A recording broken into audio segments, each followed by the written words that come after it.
ಮುಖ್ಯಮಂತ್ರಿಗಳ ವಿರುದ್ಧ ಲೋಕಾಯುಕ್ತದಲ್ಲಿ ಎಫ್ಐಆರ್ ಆದರೂ ಕೂಡ ಅದೇನು ಮುಜುಗರದ ವಿಚಾರ ಅಲ್ಲ. ಸಿಎಂ ಮೇಲೆ ಎಫ್ಐಆರ್ ಆದರೆ ಪಕ್ಷಕ್ಕೆ ಮುಜುಗರ ಇಲ್ಲ ಅಂತ ಬೆಂಗಳೂರಿನಲ್ಲಿ ಡಿಸಿಎಂ ಡಿಕೆ ಶಿವಕುಮಾರ್ ಅವರು ಹೇಳಿಕೆಯನ್ನು ಕೊಟ್ಟಿದ್ದಾರೆ. ಸಿಬಿಐನವರು ಏನೇನು ಮಾಡ್ತಿದ್ದಾರೆ ಅನ್ನೋದು ನಮಗೆಲ್ಲ ಚೆನ್ನಾಗಿ ಗೊತ್ತಿದೆ. ಅದರ ಬಗ್ಗೆ ಈಗ ಚರ್ಚೆ ಬೇಡ.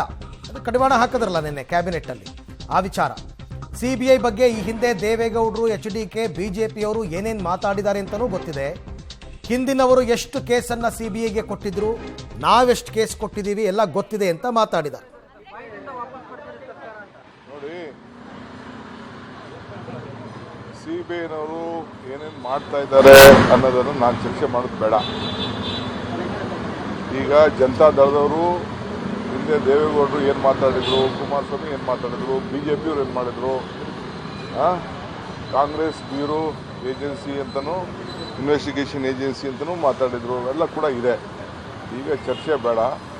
ಅವ್ರಿಗೆ ಎಷ್ಟು ಕೇಸ್ ಕೊಟ್ಟಿತ್ತು, ಹಿಂದೆ ಏನು ಕೇಸ್ ಕೊಟ್ಟಿತ್ತು, ಏನು ಕೇಸ್ ಆಗಿದೆ, ಹಿಂದೆ IMA ಕೇಸಲ್ಲಿ ಏನು ರಿಪೋರ್ಟ್ ಇದೆ, ಅವೆಲ್ಲ ಕೂಡ ಸಿಬಿಐನ ರಿಪೋರ್ಟ್ ಏನಾಯಿತು ಅನ್ನೋದೆಲ್ಲ ಈಗ ಚರ್ಚೆ ಮಾಡೋದು ಬೇಡ.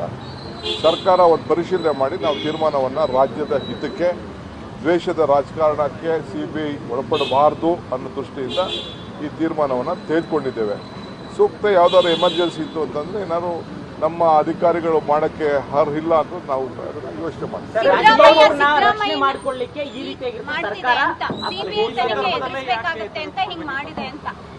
ಅವರು ಮಾತಾಡಲಿ ಪಾಪ, ಅವ್ರಿಗೆಲ್ಲ ಉತ್ತರ ಬೇರೆ ಟೈಮಲ್ಲಿ ಕೊಡೋಣ. ಈಗಲ್ಲ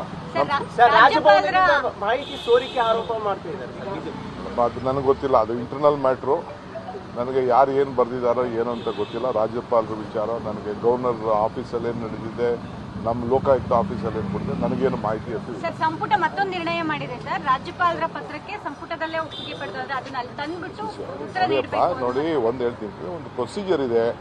ಗವರ್ನರ್ ಆಫೀಸ್ಗೆ ಲೆಟರ್ ಹೋಗ್ಬೇಕಾದ್ರೆ ಚೀಫ್ ಸೆಕ್ರೆಟರಿ ಹೋಗಬೇಕು. ಚೀಫ್ ಸೆಕ್ರೆಟರಿ ಹೋಗ್ಬೇಕಾದ್ರೆ ಮಿನಿಸ್ಟರ್, ಈಗ ನನಗೂ ಬಂದಿತ್ತು ಒಂದು ಫೈಲು,